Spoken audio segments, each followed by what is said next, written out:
His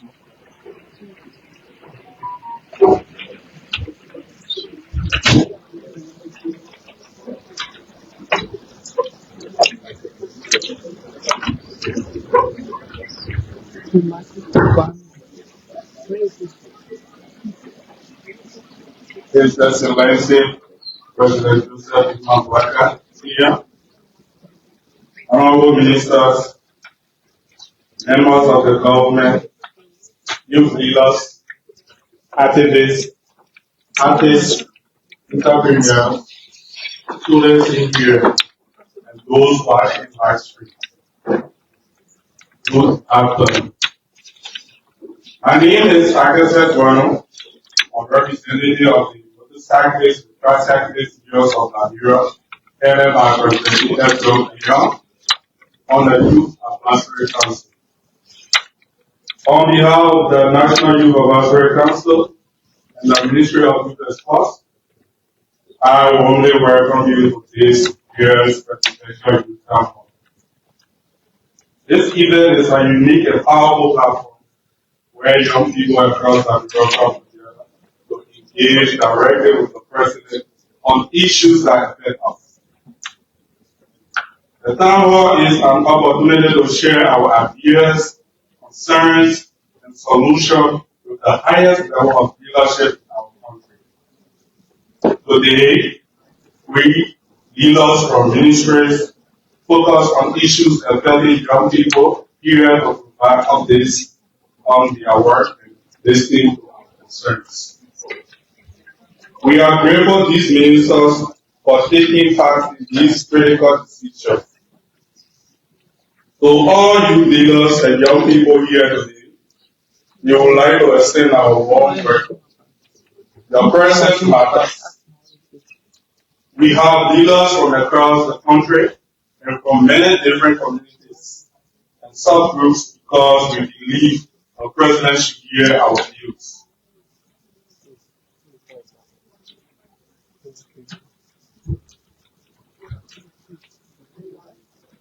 It means youth are ready to step up, to be heard, and to take responsibility for the future of our nation. The ideas we put forward and the conversation we have here can influence real change. For example, last year, a youth leader in person of Pre.Boakai recommended that the President creates the National Youth Advisory Council. Today, I am a proud member of the Council along with 6 other leaders. We are grateful for the opportunity to serve and issues related to unemployment, education, safety, and entrepreneurship. The authority to speak this town hall is purpose. I encourage each of us to speak respectfully, boldly, and listen with open minds. You are the reason this platform exists. Let's make the most of it. Welcome and thank you for coming.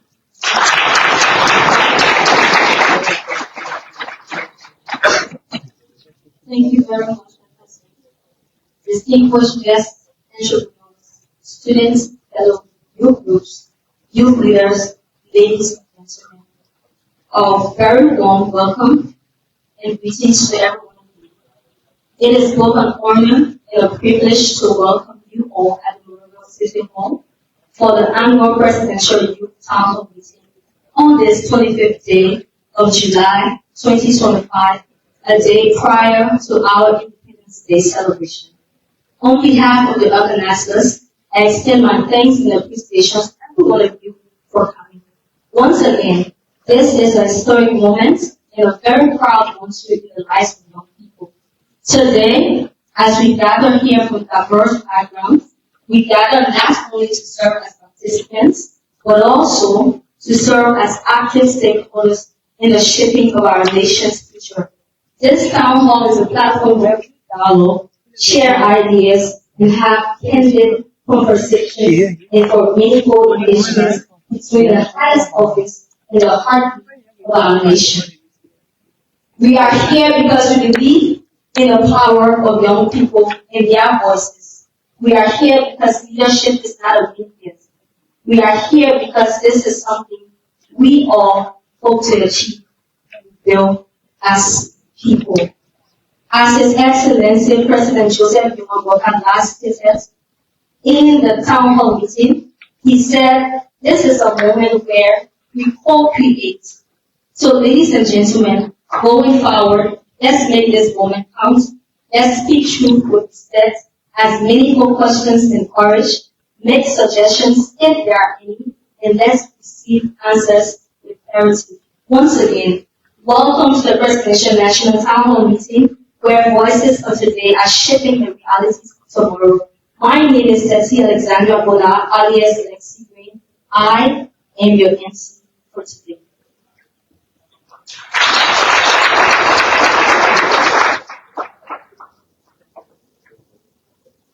For the next segment of this program, we'd like to call on our panelists for the panel discussion.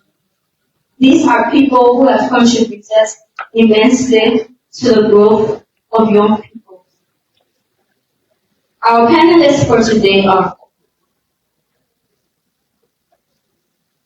Minister of Youth and Sport, Minister J. O. Bankali,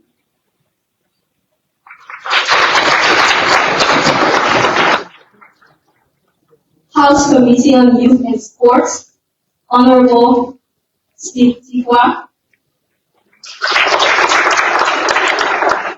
Minister of Education of the Republic of Liberia, Dr. Jasso Jala,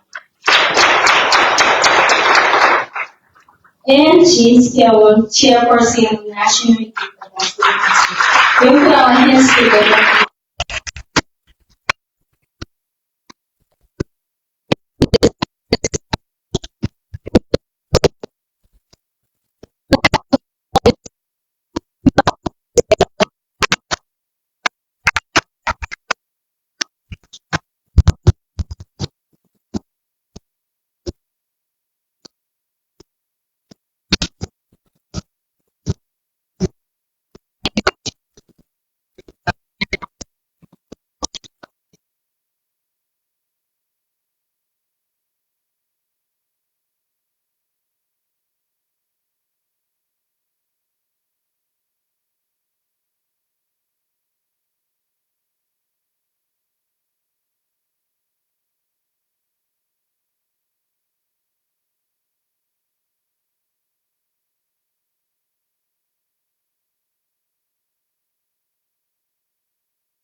add more, including artificial intelligence, green economy, and care economy.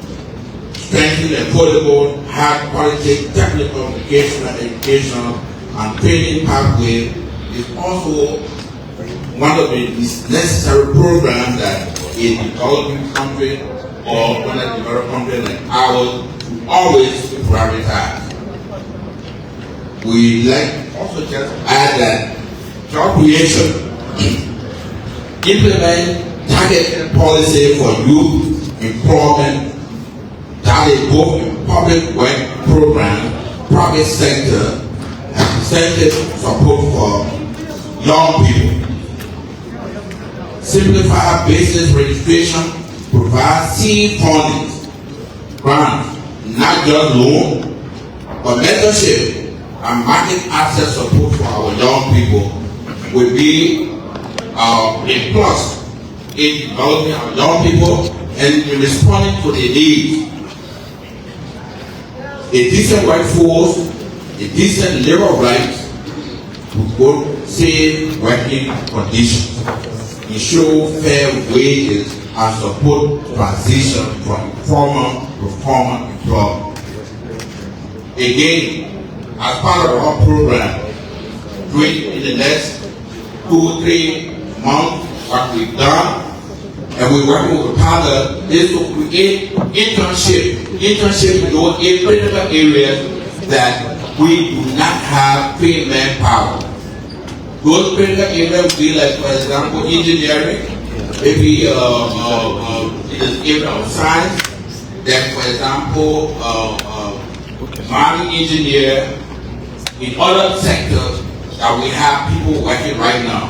What do we do? We have to bring foreigners to mine to provide job expertise in these areas. What we try to do at the Ministry of Labor with the partner is to identify strategic areas. Then we create an internship program. That internship program will pay our young people in certain strategic areas. We are ready for the way to be able to pay them, the company will not be responsible for them, but want the basic training package in the young people. So that during the period of that internship, the ministry will be responsible to keep them up. That will be minimum allowance for them on a monthly basis, and we think that within a year or two after the implementation of this program, we should have trained that period in certain strategic areas. Very important for us.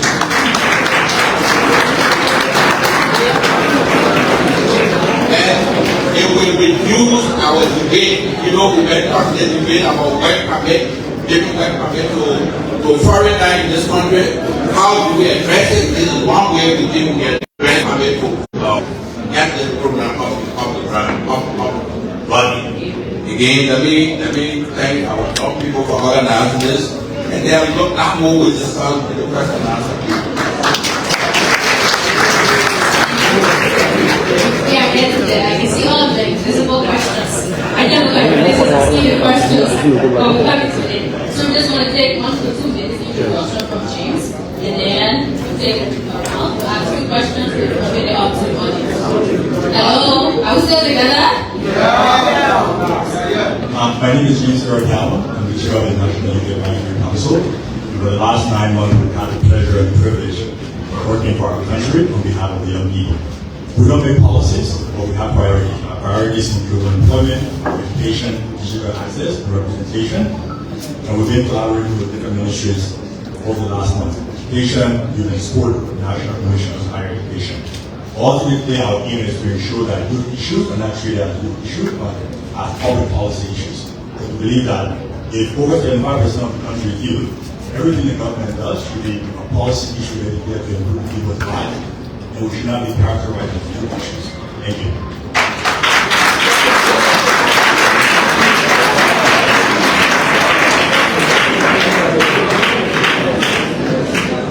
Thank you, James.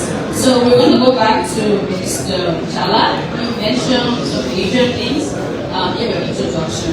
The one thing that we hear about mostly is the demand for curriculum reform. The world is advancing, and we believe Liberia should be having international standard to all of that. The integration of AI, school facilities, laboratories, and all of that. So what concrete steps are you taking at the Ministry of Education towards curriculum reform? Thank you for my question. I think a few days ago, you saw the evidence of some of those concrete steps. The commissioning that the President did of state-of-the-art school buildings. One might say school buildings, just a building is not it, but the building is what drives the students' interest to come to need it anyway. So that is one. Another under curriculum reform is actually what our curriculum needs to look like to prepare, and I hate to use the cliche 21st century student, rather forward-looking curriculum. And that curriculum should entail information on financial literacy, entrepreneurship and leadership, digital literacy, and climate action. Because if we don't design our curriculum looking through the lens of these, these elements, we're not going to have a curriculum that are going to prepare the generation that we need to develop this country. So those are the concrete steps under curriculum development that our focus have been harnessed, and then it has also been advanced by the President kickstarting last year the 10,000 digital youth literacy program, and we're advancing that in this budget year because there's been allocation of digital transformation in the 2025 budget under the PSIP, Public Sector Investment Program. So those are some of the concrete steps that we're taking as relates to curriculum development and how we plan to further strengthen our education system.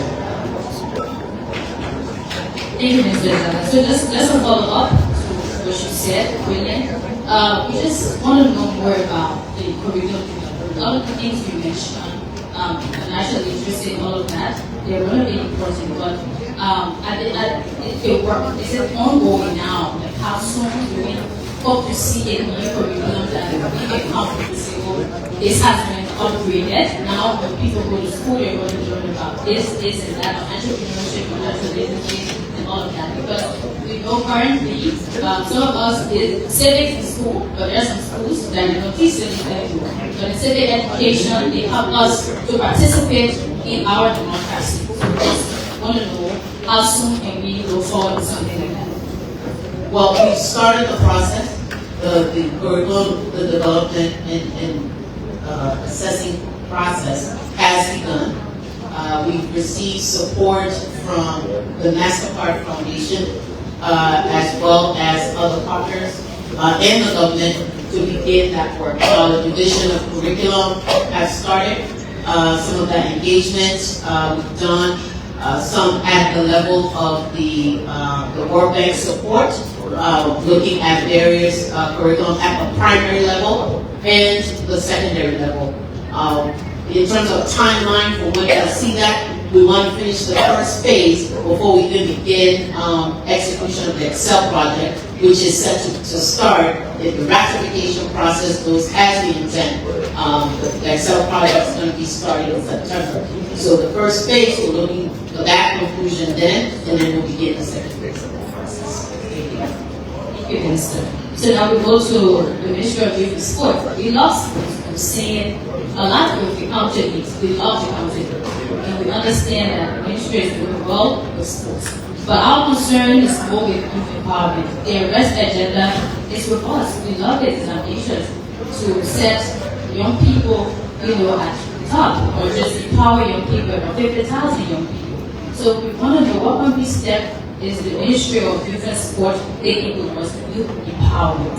Not merely about the sports aspect, our concern is about youth empowerment, the National Cadet Program, and others. Thank you. A lot of people see the Ministry of Sports as only dealing with sports. And since we took over, we have been trying hard to do this like that. There are a whole host of different youth development, youth empowerment programs. You mentioned the National Cadet Program. It's an annual program that we gave recent college graduates the opportunity to be able to work in a functional space where we are assigned to different line ministries and agencies. What we have done since we talk about is to even expand our partners in relation to the data program. So now we're not just dealing with government institutions, but we've been able to reach out to private institutions to also be able to accept the number of events that we have.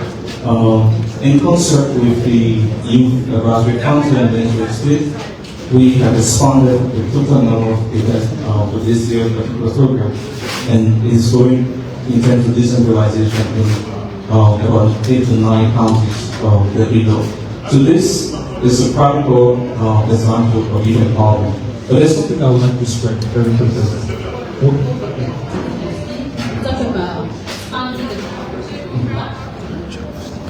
So the last program was 150, funded by the United Nations Development Program. This year, we recent college graduates.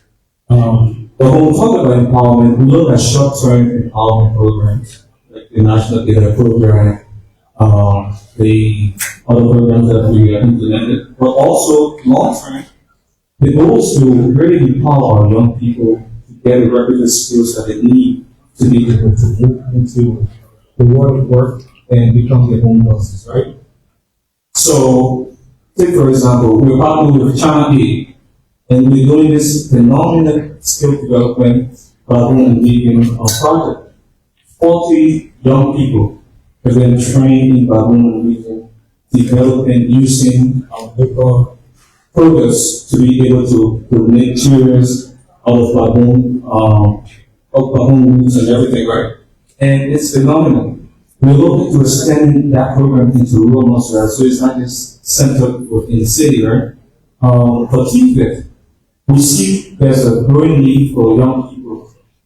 Most of our young people, the different population of young people, they're either underskilled or just basically lacking skills to get employment. We're moving entrepreneurship into our curriculum in the TFIT space, and that has been able to work. So in partnership with our partners, we're doing things like apprenticeship, so that when you go through the 9 months or 12 months of TFIT training, you are able now to get apprenticeship and move on to fund your own business. And those are the areas where we're working critically in terms of long-term empowerment for young people. Oh, thank you very much. So, Honorable Crow, how does the ministry collaborate with employers and institutions to create sustainable jobs and internships for graduates and skilled? Thank you very much. The ministry is working with almost most of the industries we have. The way we're doing it is that you have to convince us that it's important for you to bring foreigners to work in Liberia. You have to now convince us. And not just to tell us in the office, we require that you will publicize the job that you want a foreigner to do. So the way we've been very successful in recent time that people are now responding to making sure that they make requests only for jobs that we think we came from Liberia to do. For the young people, the way we have started working with the young people in the way that we say, look, let us start this internship. Because it's important you come from school. Sometimes there are requirements that you need experience before you can work. The way we create the experience, one is the vocational job opportunities that we now have for our young people. We will put you in the industry that it's not just for you to get the money, but you get some experience, work experience over the vacation. That will prepare our young people for the job market. That's what we're doing. And the response has been very good. I think most of the industrial areas right now, especially those who have substantial investment in Liberia, they are now responding to our request to give an opportunity to our young people. And that is good. And we think that at the end of the day, it's young people we look up to the young people to benefit from this arrangement. We look forward to get that enforcement. The long, it's not really short term, but we like to look at the long term impact that will make on our young people. So now we're going to hear from James Kelman. After we hear from James Kelman, we'll take 4 questions. Just state your name. So then we'll have that now. Just give you information. Then we'll take a break. Panel, send them. President, after the speech. So I know the theme for this year, town hall, being the chairperson of the National Youth Council. So how are you working, or how is the council, what effort is being put in place to deliver on the youth agenda? The young people in this room, outside of this, across the big complex, look up to the council in some way to advocate for them to deliver on the youth agenda, prioritize their concerns. So how is that?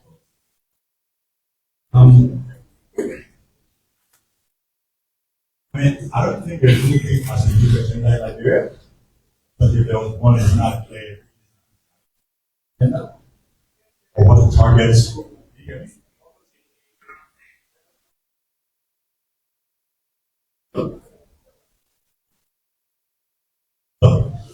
Do you hear me now?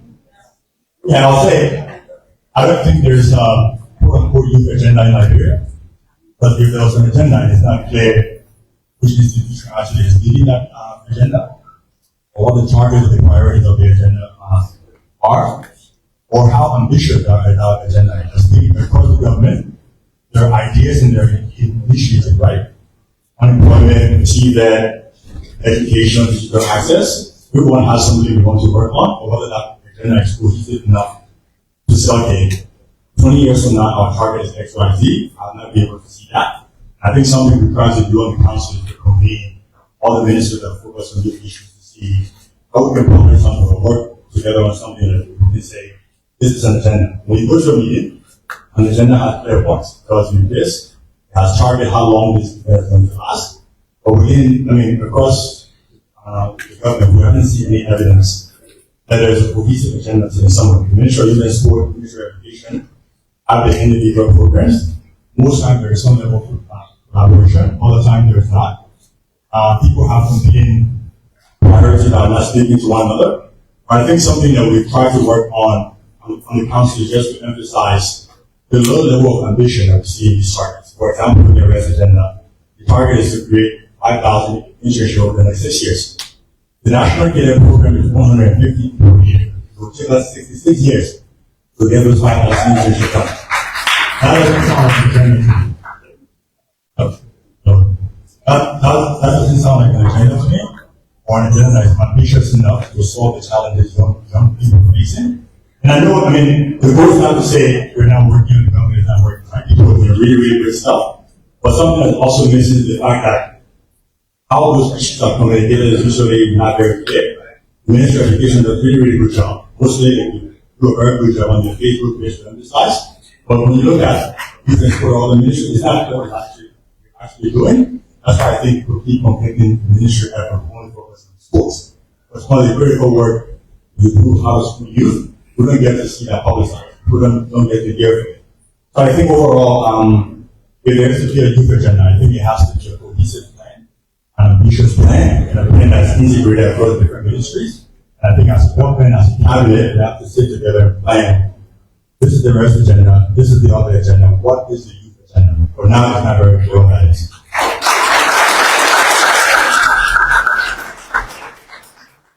Thank you, James. So we'll take 4 questions.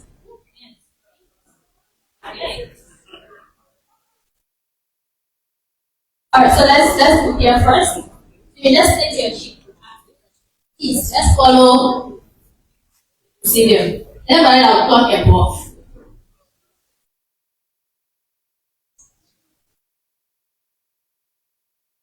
Thank you very much. So my name is Madam Success Morning, a Bishop Fair Lady. My question is to the Minister of Education.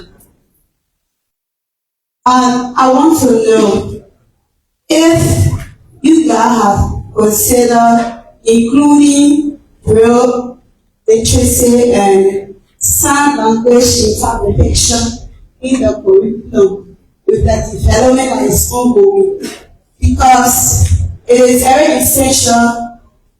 Those students that are attending, they are the same people that serve as government officials, work as health centers and things. So if they are already programmed to the sign language interpretation in the braille literacy, I believe they won't think that persons with disabilities issues are strange and it shouldn't be the way it is. So I want to know if you guys have considered integrating those things. Thank you.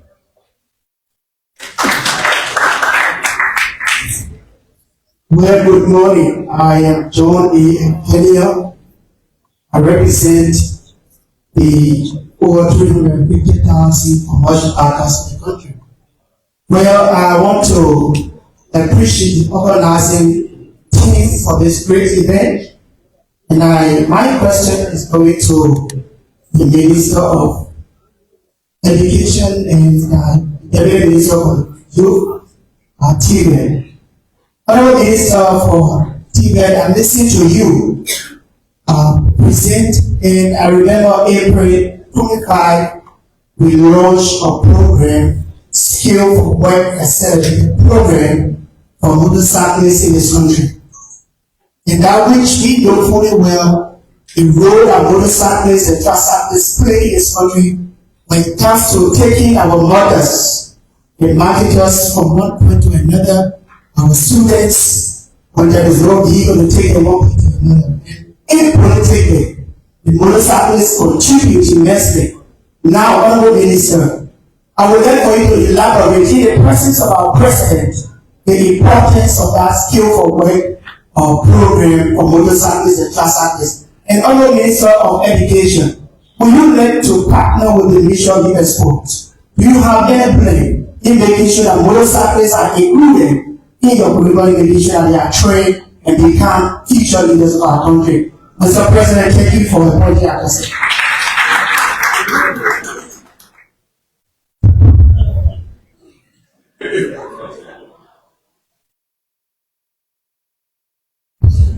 Thank you. Good afternoon. My name is Mike, and I have a very clear now. Okay, I think my question for the entire panel. I'm very curious. I hear you talk about a lot of stuff happening at the various ministries, and I'm curious as to what's informing of these targets. You're proposing or talking about solutions to issues. I'm curious. The question is, what is your understanding of the actual problems that young people are faced with that prevented them from being powered in the country? That's first. So based on your understanding, how are you developing these solutions and progress, and how are you sure that they can address these issues? The key to that is how involved are you with one another because we keep doing silo initiatives that I don't think have actually addressed the root cause of these issues. We come here every year, every 6 years, to take you out for new people there, and the same issues still persist. So how do you understand the fundamental factors of the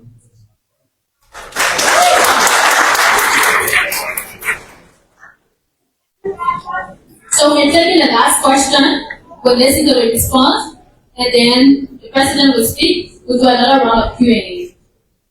Alright, my name is Richard C. Elliott from Harcourt City, Maryland County. I'm the National Coordinator for Youth Studies of Democratic Artists Theatre Incorporated, an institution that is involved in promoting Liberian culture and peace. My question is to the Minister. I'm actually interested in the curriculum reform. I want to inquire from you as to whether there's a plan to include the teaching of our Liberian culture in the various schools, beginning from primary level. Madam Minister, our culture is dying gradually. If we do not take action with the young people, we will not understand the importance of our culture.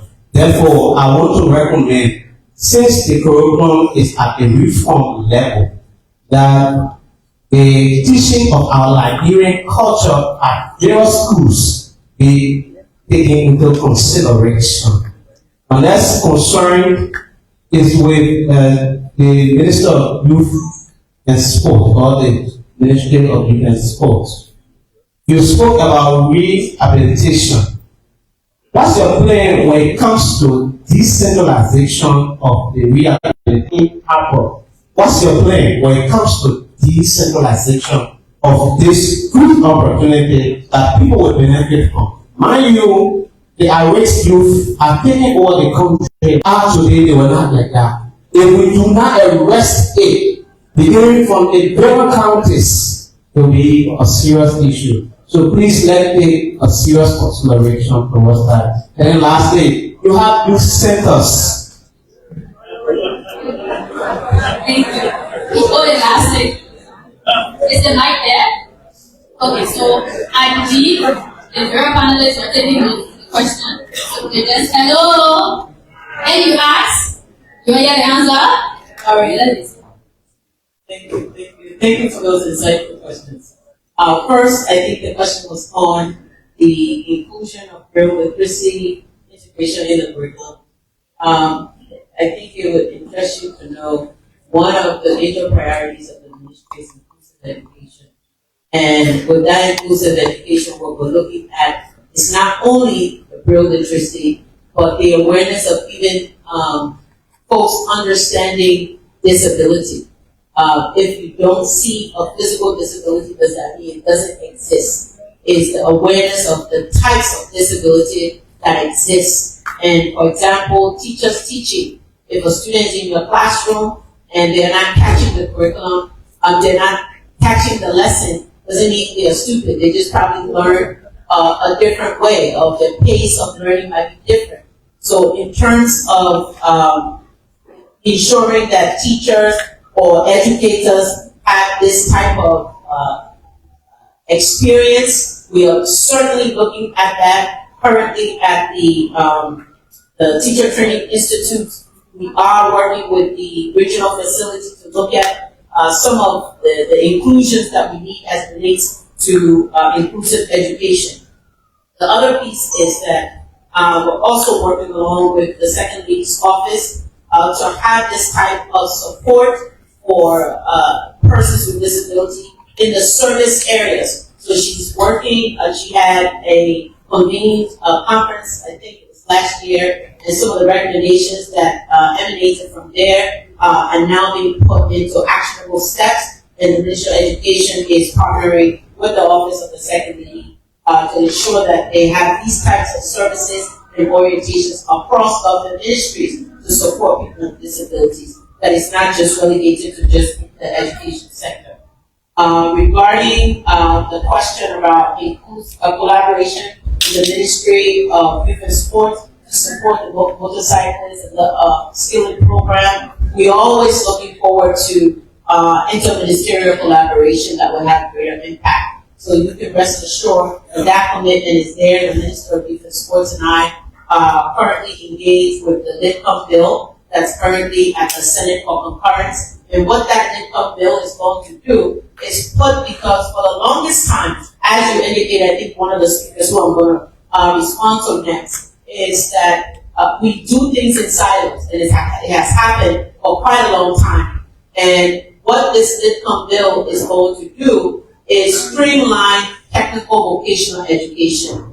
Develop standards, we develop the standards now for what technical and vocational education should look like. What are the elements? And we've been supported with by UNESCO to develop those standards. So certainly these interministerial collaborations are being advanced, and we look forward to more of that so that we have larger impacts, not only with our youth population, but just at coordination building. Next is what's your understanding about the solutions that you've developed? I would say my approach to anything that I do, whether it's in this role or previously, I think like a scientist. I must research, I must assess, I must evaluate before I derive solutions. And that is what informs my touring the country. Are we listening? Yeah. Okay. So that's what informs my touring the country. My touring the country when I took over as minister wasn't just to see facilities. It was to listen and hear about people's lived experiences. Of course, what informs some of what is happening is the research. There are a lot of research, up-to-date research that are there. My engagements when I told the universities, talking to young people, even in my community, talking to young people that I meet in the supermarket. All of those experiences informed what we are trying to put together. And I was just talking to the head of LINSU. They've submitted to my office a proposal for a youth-led dialogue and conference. And what I've just expressed to him was, I just don't want to have an event.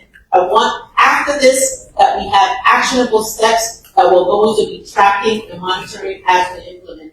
So in terms of what is forming the solutions that we're trying to do, that we've derived so far, those are steps that we've taken. Lastly, say that again. Research has spoken about the type of environment that is going to, who's asked that question? I want to know who I'm talking to. What does the research say? Can you please stand? Okay, so the research around supporting youth and empowering youth. If you're not creating a nurturing environment, one, how do you create a nurturing environment? You create opportunities. And often mentorship and internship programs, you just don't have kids come up and, you're using them, go make photocopies, go do this. At the end of the internship, they really have not, developed skills that they will build on. So be intentional about internship programs, entrepreneurship programs is important. Thinking it through a systems continuum is some of the recommendations from the research. Another area that the research has focused is outcomes. What outcomes, as the young man, the chair for the youth council talked about earlier, is the youth agenda. I'm aware, and I know Mr. Youngson is going to emphasize more, is the policy currently that was developed, and I know in that policy there are recommendations for what needs to happen and how it needs to happen, and that was all developed with the youth support in various youth organizations. So this is not a singular event. It's not a gotcha, you're not doing this, but how do we come together consistently to deliver and track what we are doing? It's not a one-person focus, but these types of engagements should not begin and end here. That after these engagements, we're following up on the recommendations and we're tracking and monitoring what should happen and how it should happen, and what are the results. Next is teaching. I think someone asked about culture in the curriculum. Certainly those recommendations are being explored. Is where would that fit in our curriculum design? Because we want to have a curriculum that makes sense. We want to have a curriculum that is focused on making sure that students are well read, they're technically proficient. So all of these are critical components, and certainly these recommendations are going to be incorporated in what we have engaged. Thank you. I think one of the overarching goals for this platform is to communicate effective and factual information. I would rather disagree with the chair a little bit.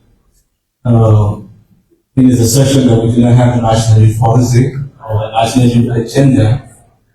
The fact that we have popularized across the country two regional consultations and county-wide consultation, and have developed a national youth policy that focuses on very thematic areas, including peace and security, including employment, economic empowerment for young people, and including participation and inclusion that the very chair is benefiting from today. He's a beneficiary of our youth policy and agenda. So we have to be very factual in the information we give.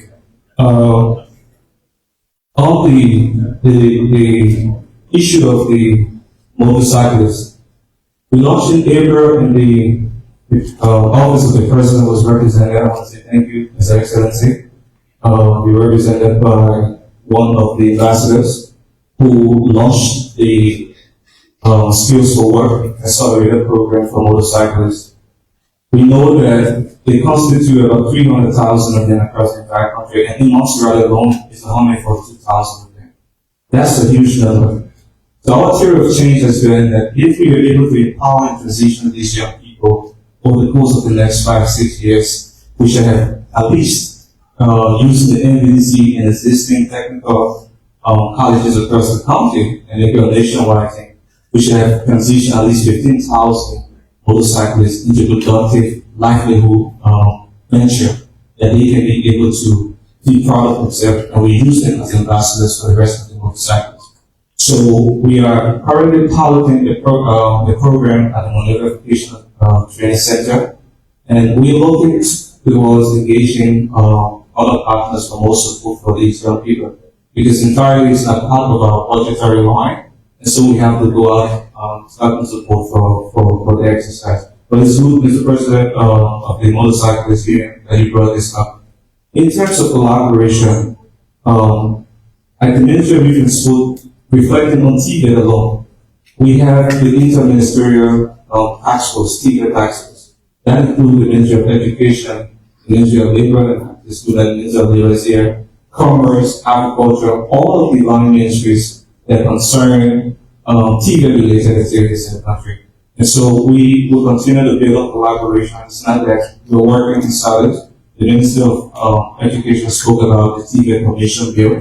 And one thing I would like to stress is that right now, as it relates to TVET, most of our partners are providing the funding for TVET. Just last year alone, in the national budget for NBDC, we received only 4,000. That is a drop in the ocean. So what we're doing through the TVET Commission and the bill that's currently before the Senate is to find a sustained financing mechanism. And that bill talks about the TVET pool fund, almost like what we have like the road fund. So we're able to put aside through levies and collection of pool money. We are able to decentralize the activities of TVET in all of our 15 countries. We are glad that the EU and UNIDA is working through the Youth Rising Project for the expansion of TVET activities, but it's not enough. We as a government have to have the political will to also do the same. Thank you. Just briefly, I think there was a question or comment on to the effect that ministries and agencies may be working in isolation from others. I'm not sure that is right, because the Ministry of Labor does a lot of work in collaboration, say, with the Ministry of Gender. And then on our trafficking person program, we do a lot of work with the Ministry of Justice. We have as a division of the Ministry of the National Police that works along with the Ministry of Labor in prosecuting individuals who are arrested or trafficking persons. And besides those programs that talk about, we also have a section that deals with child labor. And our child labor division works in collaboration, close collaboration with the gender. So there are a lot of collaboration among and between agencies of government, specifically, for example, for women participation. We have a section that we call gender inclusion. Gender inclusion work along with other agencies. For example, it's begin with gender, the Ministry of Gender, they will do a lot of work along with it. So again, it may not be correct to say that agencies of government can't cooperate or work in collaboration with each other. We do, and we hope we can do more. But at different sections in the ministry, we have connection with other work that are done in other ministries, and those sections will work along with those ministries a collect with their particular area of expertise. That's what is happening right now.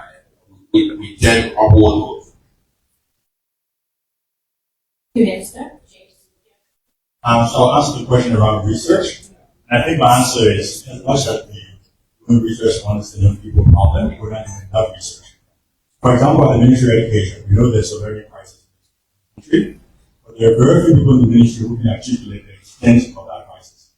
So if you don't know the extent of the problem, the solution that you fix, we tend to be pretty generic. But labor, we understand young people have access to jobs. I don't know one of the aspects of the National Labor Survey to understand why young people are employed, why companies are not hiring. Sometimes the problem is not about access to jobs. People are not learning enough in schools to be able to access jobs. And then I see my friend from the ministry even supporting my words. But well, so for example, the TVET in this country, the TVET completion rate is 50%. If the ministry knew that information, I don't think it would be investing so much in building the TVET programs. But we try to understand why people are not completing TVET programs when they actually enter. That's a situation where the minister talks about the policy. I've read policy. There are lots of teams, lots of areas. I don't think you can articulate to us what the target are. So there are just a lot of words. How we are concrete focus on what are the real issues solving our social we actually do our policy to talk about representation, looking at arts, looking at sports. It's not the consultation that the minister talks about. I asked him, if you call any creative person in this room, but we wrote the policy around looking at creative arts. Their response was, we went across the country, we spoke to Leinster and Fly to inform this policy.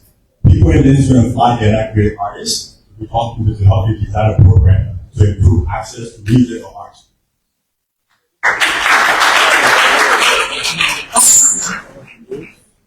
You're still going on, James. I didn't know you were ending right there. So please, let us give a round of applause to our panelists. It takes a lot to be accountable for your actions. It takes a lot to explain the job that you do. And overall, we appreciate them. First of all, for honoring our invitation, for agreeing to say, okay, I will walk to a town hall with the young people. I'll talk with them because, of course, we are representing the past majority. So please, I think we should do better than that.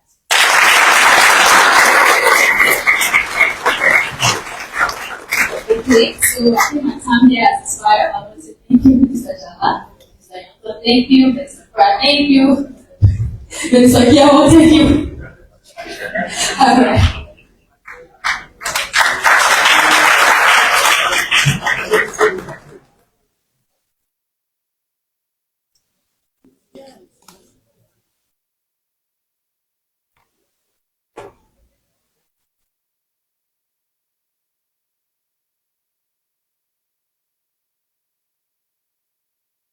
Okay, so we had a brief conversation outside about this town hall and talked about the previous one that was held before the president came into power. And we are all excited that every year President Pre.Boakai takes a lot of time to come before the people. Let's have a dialogue. This is the second time.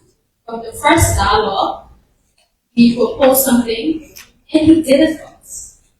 And I think he did. All of us cannot be in the same room, but once we have representation there, it opens the door. It's a way that it's forward for us to be able to have it. So today, I have the honor in the presence of all of the guests present and other guests, international guests, or high profile diplomat.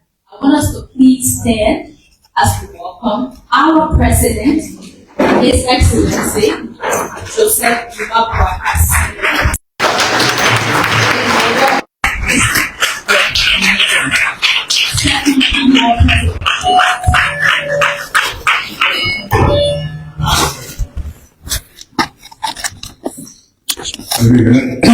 Good evening. Please have a seat. Let me thank you all for this opportunity again to be able to meet. I pay attention to a lot of things, but today in particular, we got to give a big hand clap for these young people. I mean, they impress us a lot. Thank you so much for your rendition. These are the kind of things that I like to see. Young people involved in productive activities. I want to thank the organizers.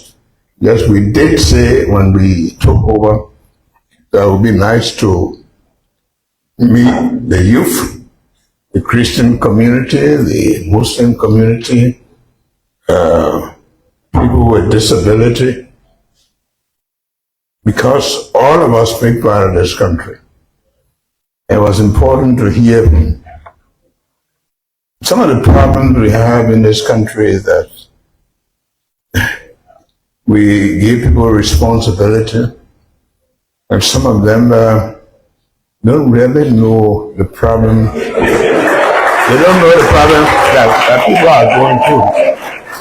There's a country where we have had a coup d'etat, we had war, a lot of people lost their parents who could have taken care of them. I just came from the prison compound, and I see a lot of young people there languishing. Some of them because there was nobody to advise them. Some of them because maybe along the way they did something wrong. But once they're behind the bar there, some of the people who are supposed to be even following up on their cases, they're forgettable. Some of them been there 10 years, more than that. There's people, children that are there. There are Liberians, young people who could have been contributing to the society. This is why it is important that whatever responsibility they give you, because you could have been one of those forgotten. And we want to thank the ministers here and for their contribution. And we always want to encourage them that the jobs you take is the responsibility to cater to people. I hear about even vacation job. I'm not going through this. And whatever you do, you have to be creative. And when I took my first job out of town in Lofa, I decided to give vacation job to students. Well, not on the basis of their qualification, but just to help them. So we started a year and I said, look, we're giving 100 young people a job.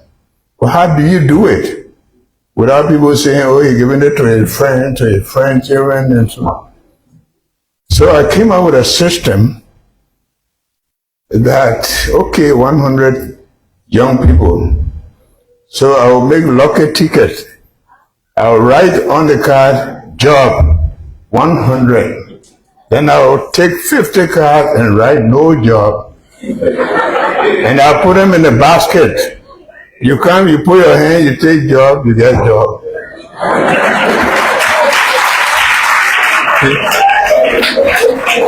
If you take no job, you can't blame me. This was a simple way of making sure that what you're doing it with people in mind. We used to buy rice from the farmers, mill the rice, and then we make the rice available for people to buy. And I got up one morning and said, well, look, this is how we're going to sell rice. All of the missions, Bolon Mission, LTI, because that's where people have their children. Then the hospitals, that's where sick people are. Then to the army, to the police. When you're taking care of all of that, then you give it to the public. I want to share with you what's happened one time. One time we were selling right to the public, And there was a pregnant lady. And she was in line. And I went and took her up the line, and I gave her rice. When the war started in the country, I found myself in Sierra Leone, and I was in the house of a banker. And in the morning, I got up, I was standing out, and I saw this lady with a girl behind her, 12 years old. And she came to me and she said, "That's your wife." I said, "How come?" She said, "This is the woman I was pregnant with when you gave me the rice." And she said, "The house you're living in is my brother's house." So for some of you, go to the Bible, says, if you adorned it to one of these, sometimes we don't put our minds, our thought in what we do. But everything you do. I used to sell rice for the soldiers. The coup took place, the first military government, they appointed an army man. And the soldiers came. "Chief, this is our part." That's the men that have been helping us. Everything you do, lay the foundation for something else. Now, you young people, I brought myself up. But you see, in those days, we used to have the YMCA, the high Y in the schools, the Federation Librarian. We created that. Things that engage young people. Right now, even among you sitting down there, a lot of people, when you ask them for a question, they'll be doing, they won't get or they're scared. I've seen that even in the Senate, when I used to preside, senators who are afraid to talk. Because you see, they are shy, they're afraid to talk. But these kind of forum give you the opportunity to express yourself. Talk about things on your mind. And so we believe that these exercises are healthy. But let me tell you what, I am happy that we have the Youth Council. Because when I was vice president, we had one, the late Dolo. He was youth representative. Dolo must have been in his 40s and so. But he was there. Was he representing the youth? I mean, he was participating in the discussions. And sometimes they didn't even want to listen to him. But when you all came out with the idea that we should take youth leaders from the various youth entities, national, was a brilliant idea. Because in our case, we hope that those of you who are now in these responsible positions, that when you go to your group, you can brief them, rather than one person coming and sitting down and listening. And that's why we consider this very healthy, that we can meet once in a year, maybe, or even more, depending on what we need to hear. So today, I was told about this program, and in fact, they told me, "You're passed through." I couldn't pass through because I have to sit down, listen. Because from what you say, it's from there we gather what is in our society, because it is because of you. Because you are the ones who will be leading this country. You need to be prepared. You need to be listened to. So I sat here and I saw, of course, the Minister of Justice had to leave. But I'm just sharing this some joke I saw a video in the restaurant. It said these days when somebody takes you to the restaurant and you say, I'll pay the bill. And when you see him take the phone and go up, you better get him and follow him. Because he could be running away. So I'm happy that these ministers are sitting here. They're not running away. Education, they have to deal with the youth. Labor, always have the question of helping with employment, youth and sport. I heard somebody talking about coming from Harper. How would you participate if there are no roads? How are you going to be here?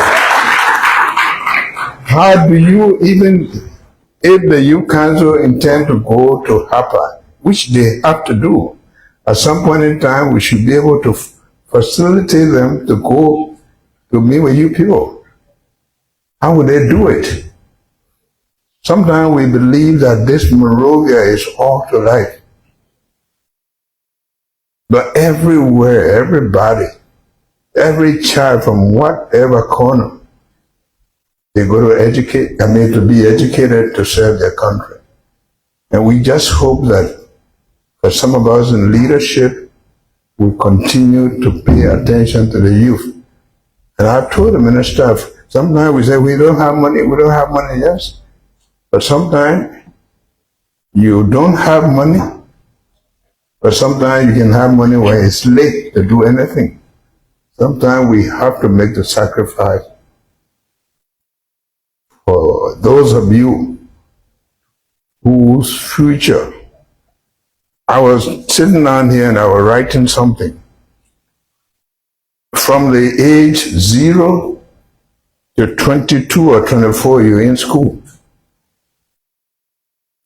By the time you leave school, from about 24 to 60 for retirement, you're supposed to be working. Some people are not even lucky to get a job after about 5 years. And they have to live. By the time you get to between 50 and 60, most of the money will be going on medical bills. You haven't got a house because the society is not prepared. Some of the money, some people come there, they take the money off for them, they steal, and they deprive you. So about 5, 6 years, you don't have a job. Isn't it the reason a society is supposed to be conducted in a way that it provides opportunity for other people who are coming? Because the time period you have is so short. By 50, money starts going on different medication. How much of life do you get? We're supposed to make the best use of our lives, but leaders are supposed to give opportunity to other people who are coming. And the best way to do that is to manage an economy in a way that you take everybody into account. You have to have good roads. Without good roads, you don't have access. Can you imagine? Tomorrow will be 178 years. Ghana is less than 70 years. Everybody runs there. Not that they are more educated, not that they are more honest, but they love their country. That's how we say we should think Liberia, love Liberia, and build this country. Last year when we had a third youth council, it was just an event because I wanted to touch base with you people. Because in our African proverb, we say, if you want to go fast, go alone. but we want to go far, go together. We can't leave the youth behind. They are part of the society. And some of them have very, very brilliant ideas that they need to share. The first town hall meeting gave birth to the advisory council. And some of the report we get is that the advisory council sometimes they don't have access to leaders. We hope the leaders will take the time, because you don't pay attention to people only when they do bad. Give them chance to share time with you. So we hope that when we take the time to have these kind of meetings, I'm not saying that when you're at work every minute, but at least create a forum for the young people to share with you. I have met the council twice, and we have had very good discussions. They were not even getting resources, but we intend to make that better. We promised the council leader.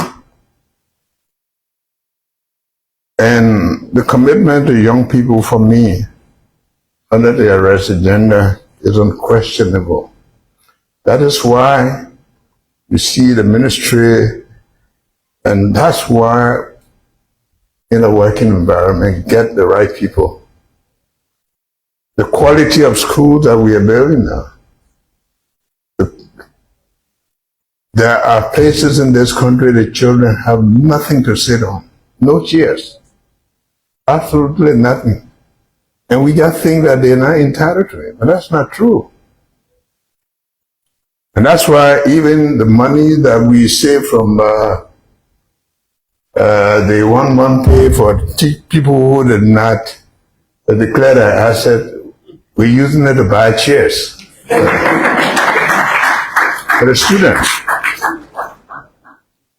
Because they are the future of this country. And as we prepare for their future, you learn from it, and you come through with a commitment that you will prepare a future for other young people. I want to say here that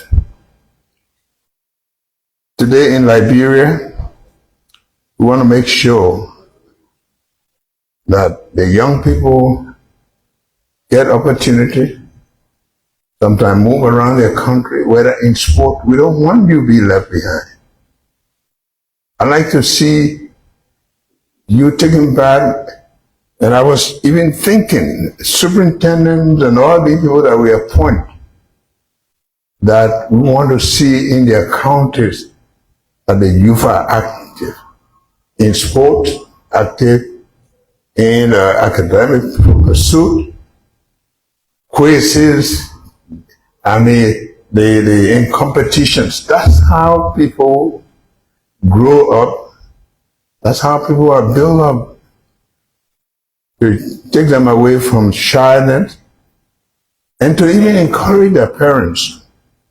Some of these people didn't go to school. They didn't have the opportunity. But when they just go, they don't understand what you're saying. But people asking questions, spelling, and they see their children jumping, it encourages them to pay their tuition. You don't know how that's happened. And that's why I want to thank the ministers of youth and sports, education, and all of our ministers of gender for being creative, taking the girls off the street, taking the children and making sure that they are in school. But you have to create an environment. That's what we need to do. When the minister was talking about building model elementary, we mean schools that will have computer programs, schools with lab, so that it create an environment for them to learn. They represent us. And we are very, very lucky. We have very, very brilliant young people here. A few days ago, we launched the AI. Some friends from Dubai are coming to train 250 young people. And they already got their program. I want to encourage you to take advantage of these opportunities. Some of us didn't have the kind of opportunities that you have today. We want for you to take advantage of them because we are very proud when we see our young people standing up to the test, participating the way you do. You don't even believe it. I was in Nigeria some time ago and I was involved in listening to youth. They were conducting some kind of program about youth council, and I listened to them. Liberian youth, they stand to the task. Don't look down on yourself. But again, we just want to encourage our leaders to make sure that they give you a chance because we want to make sure that this country in the next couple of years will take its position in the Committee of Nations, and I believe that will happen. But start with you. Start with you. We want to give you the chance. And for me, we are available at all times to make sure. We went to the prison compound. It's not a place to look at. It's not a place to look at. It's supposed to be a reform place. But even the nurses that are there providing medical service, it's like they themselves are in prison. I mean, like nobody cares.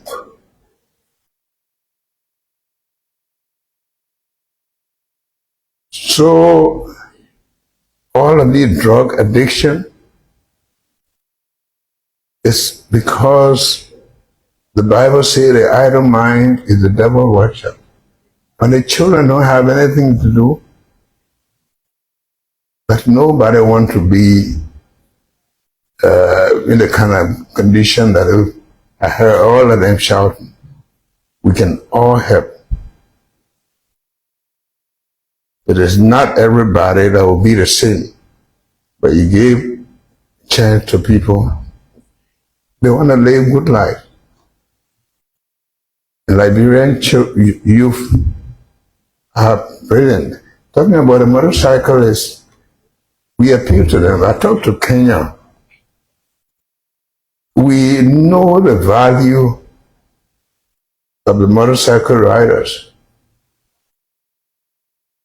I know also the economic value that people are attracted to. Like someone come from a country, and your uncle, you come to your uncle, and your uncle say, you know, we ain't got money for food, but you have your friend that riding motorcycle. They take one motorcycle on account and give it to you. You haven't learned traffic rules, you just rode. Of course, you're doing it because you want to earn a livelihood, but also providing service to society. We know it. And so we are talking to them, but there's no future. Your child's future is not in that motorcycle because, I mean, you have children. What we're trying to do, we'll bring the bosses. We make sure we deploy the same motorcycle riders on the buses. Some of them we have to help them. There will be motorcycle riders, but that's why we are opening the other part. Because when an investor comes here and they find it difficult for something they could have done in 30 minutes, they do it in 2-3 hours. It makes it difficult. And now they're making it difficult. We have a habit. You hit the car, then you get up, all of y'all come and jump on the person. Then you want investors to come to that country. We're trying to work in a way that we provide the opportunity to become good citizens. We're not ignoring you, but we want to make sure that we redirect you to better life. When I'm riding, like going to RIA, you see children walking along the road. I just feel as a vehicle can easily. All these things we observe because we know that we've been through that. So I can assure you, this time in this country, our attention for young people to be able to guide them properly is a responsibility of these people sitting on all of us. We don't want for you to get to the point where you believe that we don't care. We are creating internship for job. We are improving schools, teacher training. We are fighting drug crisis that threatens the future. We are building digital skills for the 21st century job market. We are making sure that universities deliver. I wouldn't even want to tell you about a university. This is the first person coming from out of Liberia to become president of that university. Of course, our people from Liberia have become president of universities in other countries. Just the other day, more than 7,000 people at our university who never took a test, they just went there.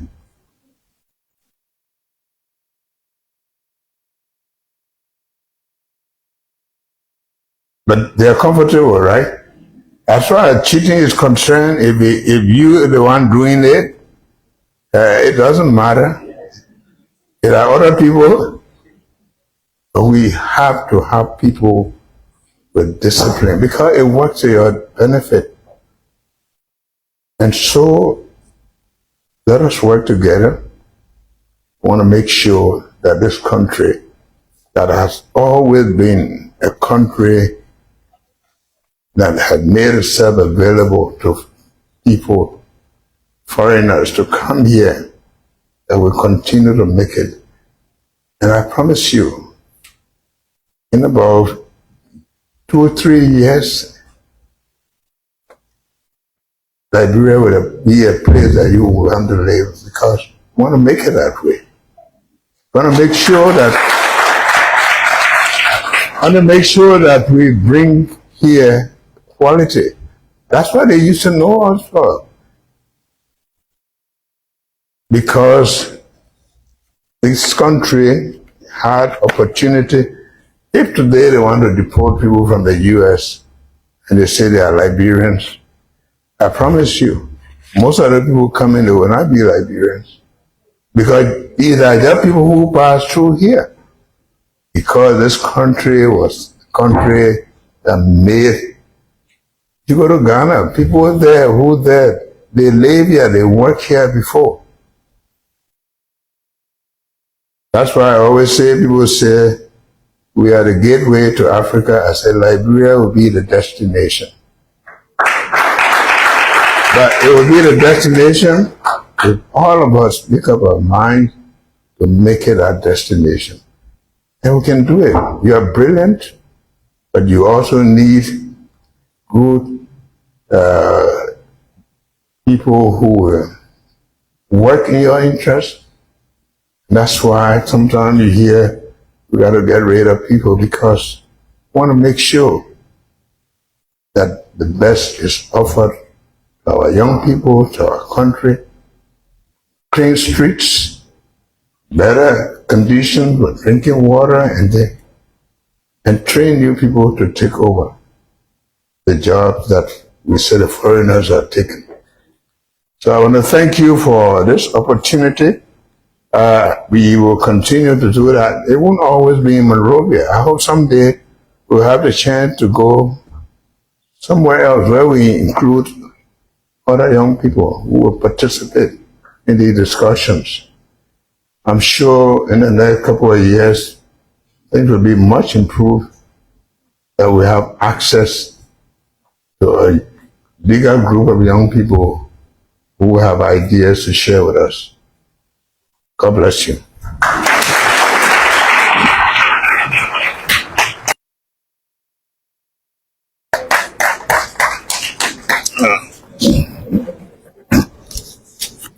Let us work together.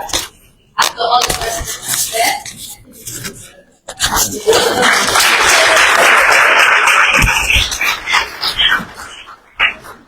thank you, Mr. President. Understand, please be seated. We understand this is the independence week. The day happens to be a live holiday, or it's 26th. President allowed us to. However, I don't think necessary. President at some point in time. So we hear from someone. After we hear from a participant, a question or a recommendation, we will listen to the orchestra. We also want to hear a lot of things. President will give us our engagement. We have references that are taking notes. And this will be documented. One of the things that we are hearing all is progress from last year, progress that we make this year, everything that was said here. So we will do that in document. You understand? We have not do this. Also, you have to provide for the same. Provide for the same. President says, so you're just like the president for the same. What? The ends. So let's have a marketing, and then we'll do the full of things. We'll keep taking your recommendation. Please. I'm sorry for this.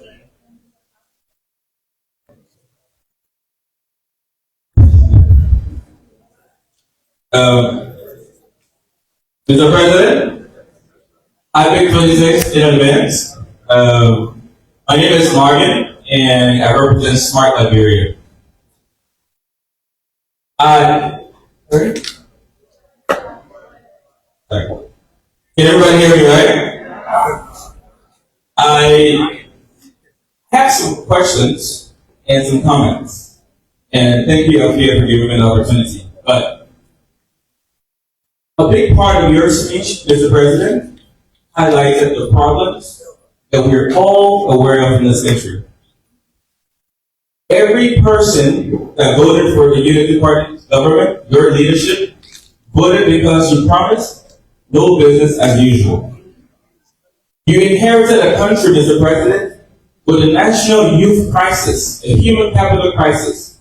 Over 75% of Liberians, who are mostly young people, don't have jobs, live in absolute poverty, are out of school, illiterate, or vulnerably employed, Mr. President.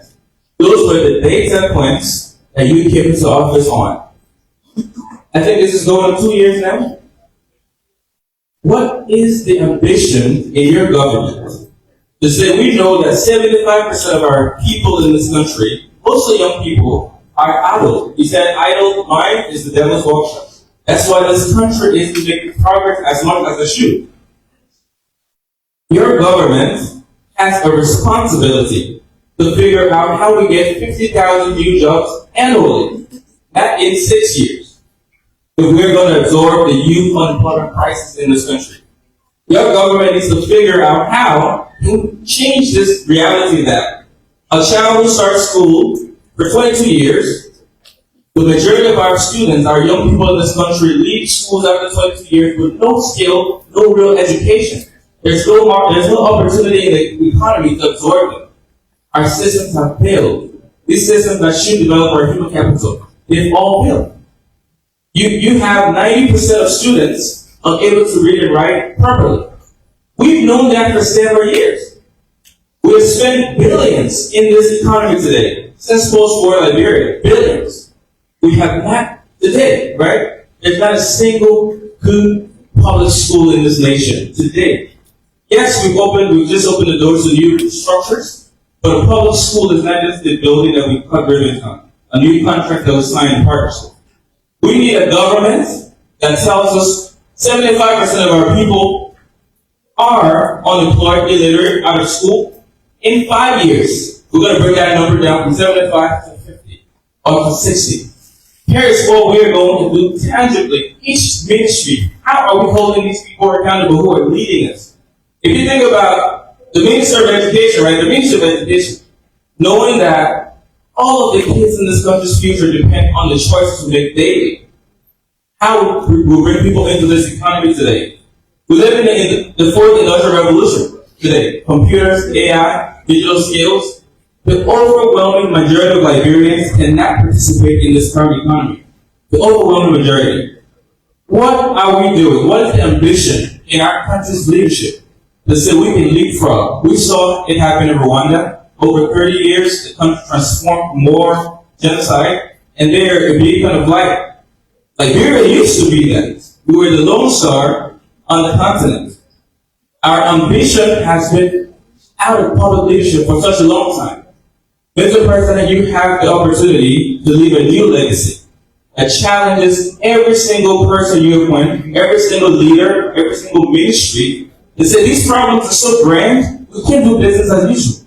We have to think beyond our current understanding of what is. And this is the challenge. I think all of the young people here who represent different institutions are frustrated. That's why you heard the conversation. People are complaining that this is the reality. We know it. We voted. Those who voted for the leader party said this can be different. How is this government doing differently? How is this government using the data of our country's reality to solve our country's problems? Thank you.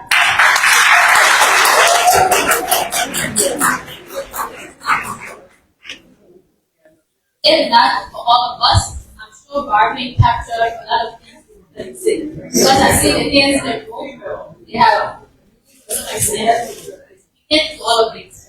We take it, but now, yeah, I think we're going to hear from Ambassador Kennedy.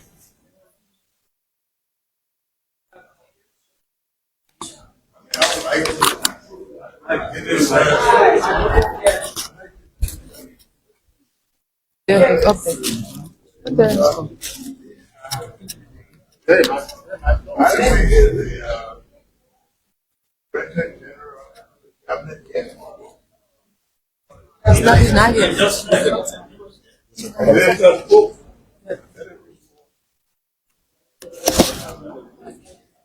Thank you again for that extensive, I don't know if it's a rebuke or, just the reality that exists. I think these conversations are important. And I will tell you, as relates to youth opportunities, if you look at the Ministry of Youth and Sports, the Ministry of Education, about 6 of my ministers are under 40.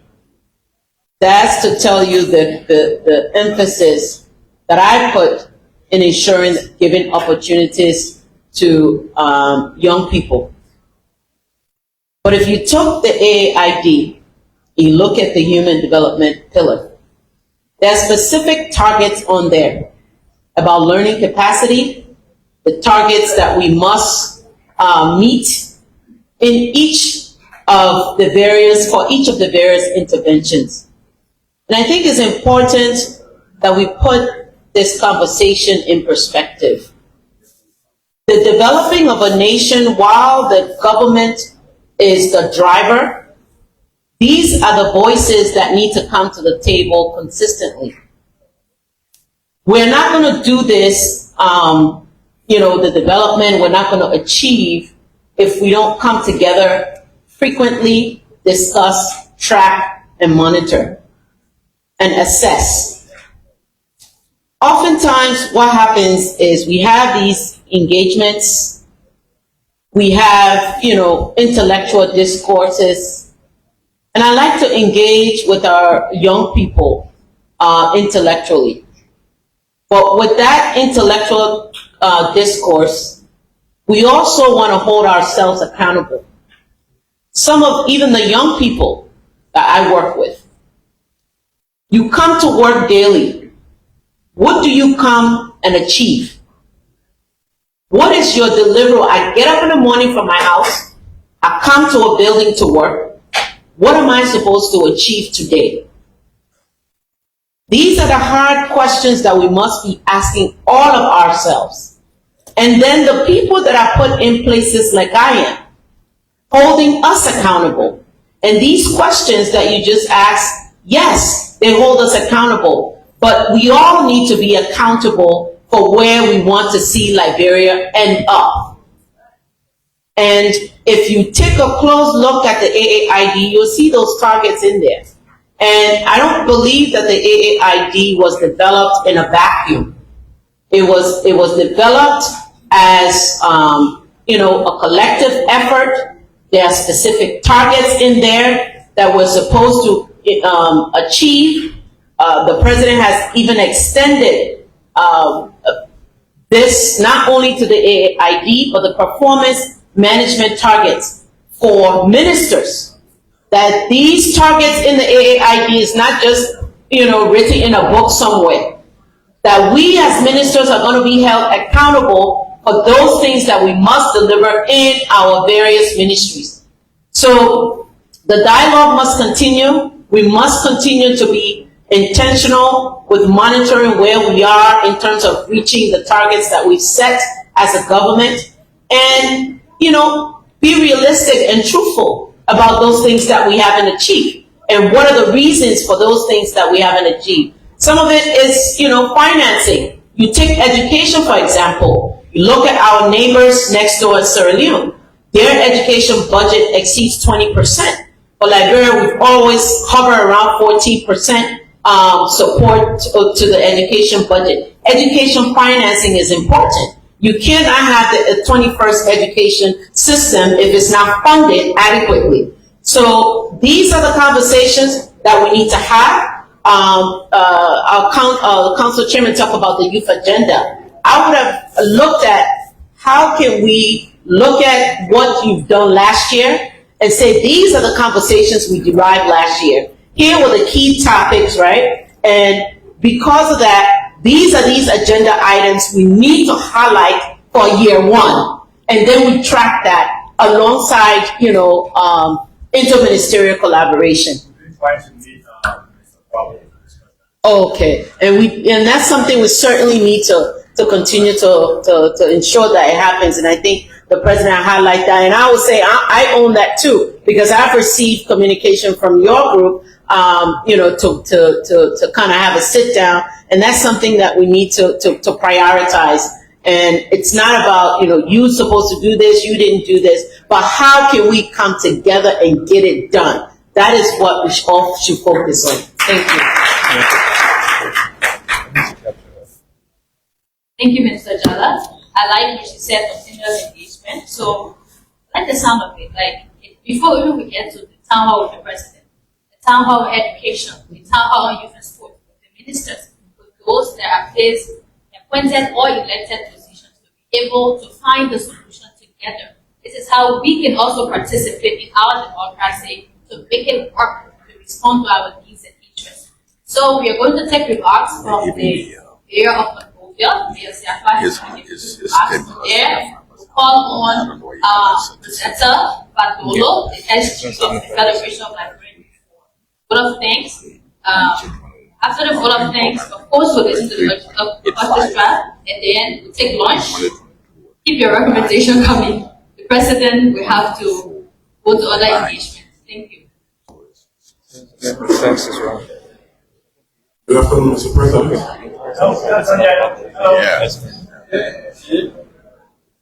Members of the cabinet here present, guests, the body of the youth.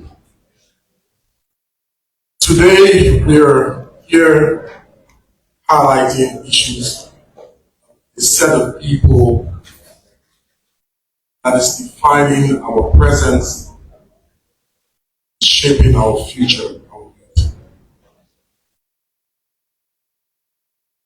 Today is a very, very insightful activity for even some of us personally. Many a times we go about doing our jobs and we think that empowering the youth is just a nice idea. No, it is not. It's a necessity.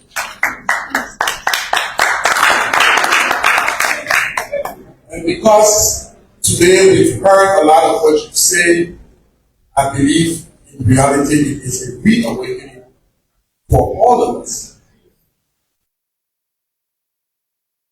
Listening not just to the brilliance, but to the content of what you said. we all here starting with you will recommit to working with our young people in a more intentful and a more deliberate manner. God bless you.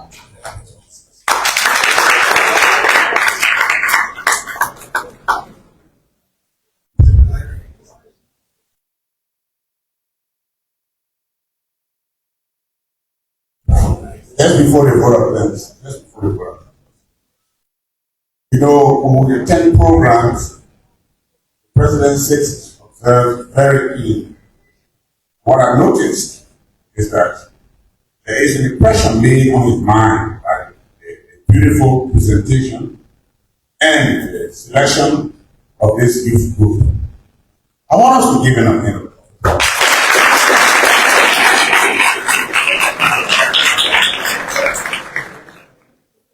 Thank you very much.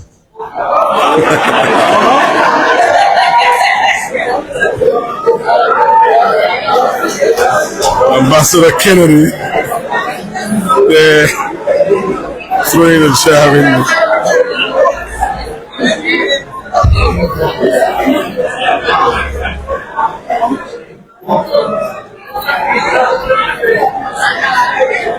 Thank you very much. Thank you everyone. Your Excellency, Pre.Boakai, President of the Republic of Liberia, honorable members of government, directed to our Minister of States, and as well as our parents, the sports, fellow members of the Youth Advisory Council, distinguished members of the Republic of distinguished guests, ladies and gentlemen. On behalf of the President Youth Advisory Council, of which I'm a member, I'm honored and honored to deliver this official vote of thanks at this annual Youth Committee, an event that holds special significance as part of the commemoration of our nation's 178th independence anniversary. First and foremost, we extend our profound gratitude to His Excellency, President of the Republic of Liberia, to the Minister of States, for their unwavering support and commitment to youth development and inclusive national dialogue. This town hall meeting is more than a symbolic gathering. It is a clear demonstration of government's recognition that young people are central to Liberia's peace, prosperity, and progress. We express our sincere appreciation to the Minister of States for Presidential Affairs for helping organizing and coordinating this platform that allows youth voices to be heard, the ideas to be shared, and solutions to be explored. Your continued partnership and dedication to youth engagement is commendable. As such, to our distinguished government officials and development partners that made their time today, and as well as members of the civil society actors, thank you so very much for your presence and for reaffirming your commitment to youth development. Your insights and your support are expected to be expanded beyond this conversation. For our fellow young people, thank you very much. Thank you very much for showing up, for speaking up, and for standing for the change you want to see. Your active participation today shows that it is a reminder that the future of Liberia is incapable, determined, and visionary. As the first town hall meeting resulted into the establishment of the National Youth Advisory Council, we expect that today's conversation spark actions. We expect that today's conversation spark action and let the ideas of these conversations shape policies. The voices raised they continue to echo in the corridors of powers. Once again, on behalf of the council, thank you very much, and we hope we have the best time. Go down to our expectations where we have more conversation and deeper conversation with the excellencies. And hoping there are futures where we can be able to share more and more. Thank you very much. Member of the Youth Advisory Council there giving a vote of thanks. This orchestra shall give a rendition, and after we shall depart this facility here at this Monrovia City Hall.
We're going to do the national anthem, the violinist.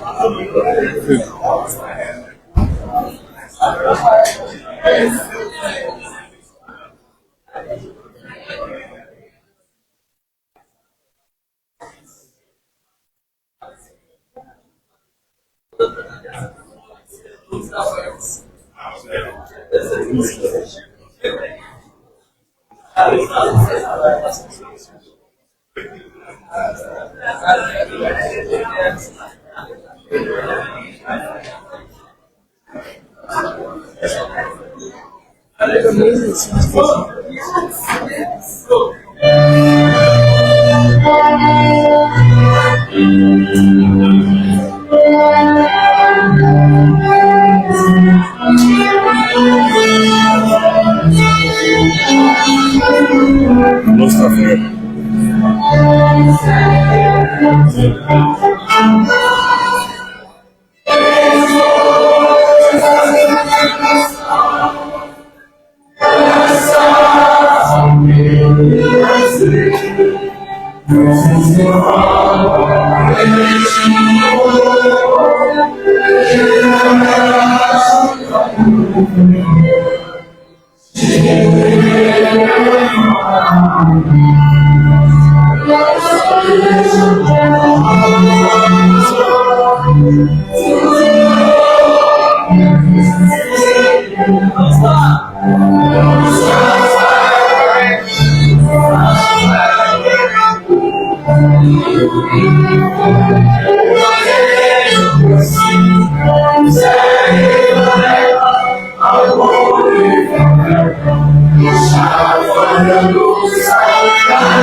The national anthem.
Thank you so much.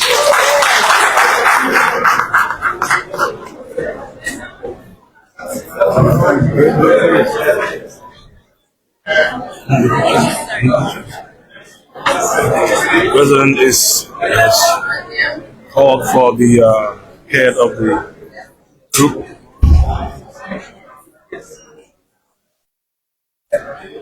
He's impressed by the performance.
So let's see if we can We are here with, we're still here with the youth, and His Excellency the President is chit-chatting with one of the leaders of the orchestra. They play the violins and the cellos. Is that particular name? Liberian Youth Orchestra. The Liberian Youth Orchestra will do a photo op with His Excellency. The Liberian Youth Orchestra will do a photo op with His Excellency, and you've come. Oh yeah, group pictures.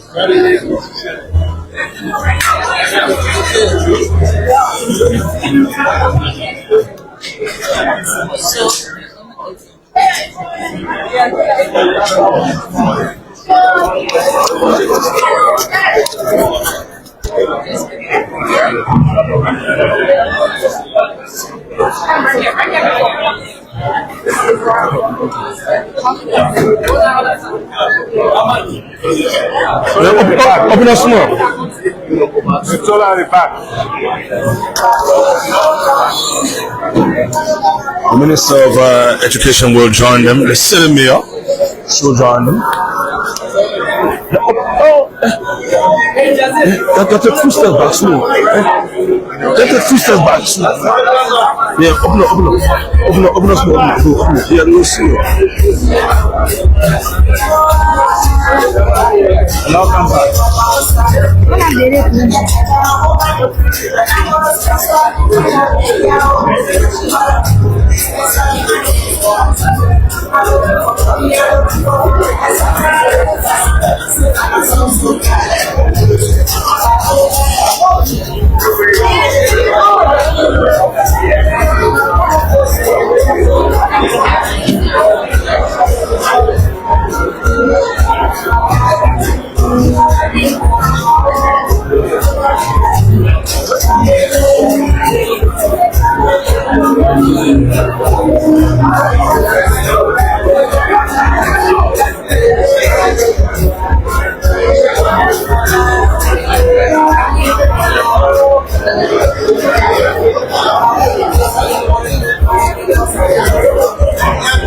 So there you have it.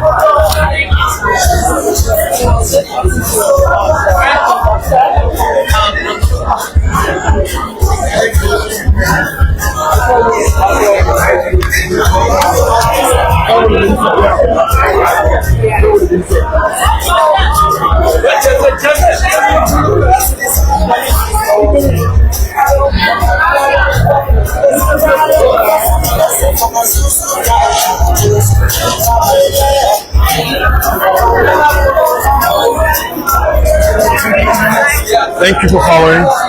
We have another event we're going to, and we shall be going up now. But we were here at the Youth Council with His Excellency Youth Town Hall.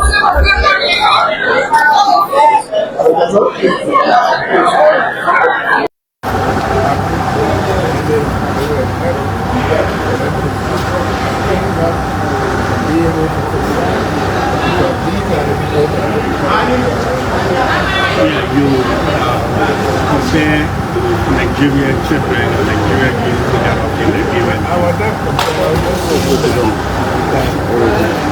we have opportunities here.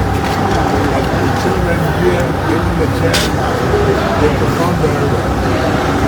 Yeah, this is your second town hall meeting with the youth. How do you feel about the performance of the youth in Liberia? I don't have any doubt about that. They just need the attention, they need the opportunity. We have to progress. Mr. President, tomorrow is 26. What message you have for the Liberian people right now? Wishing everybody, our 26 on you.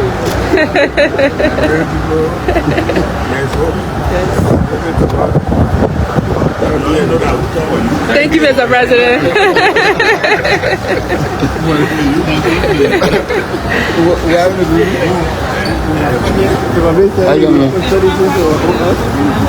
Love it.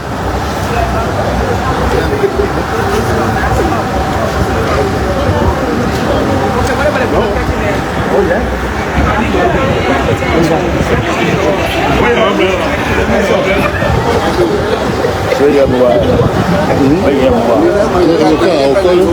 And with that, His Excellency leaves for yet another program.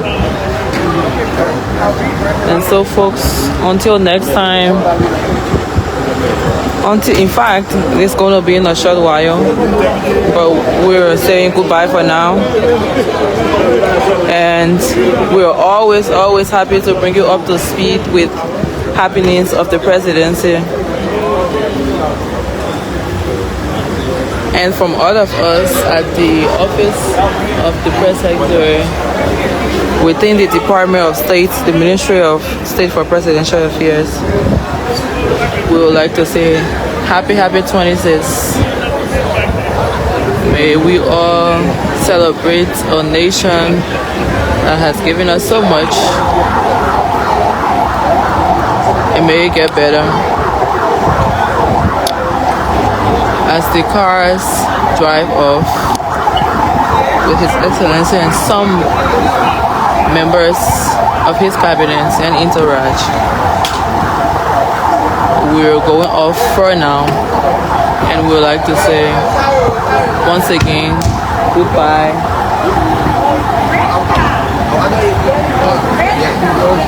We will be back here soon and soon enough. Bye bye for now.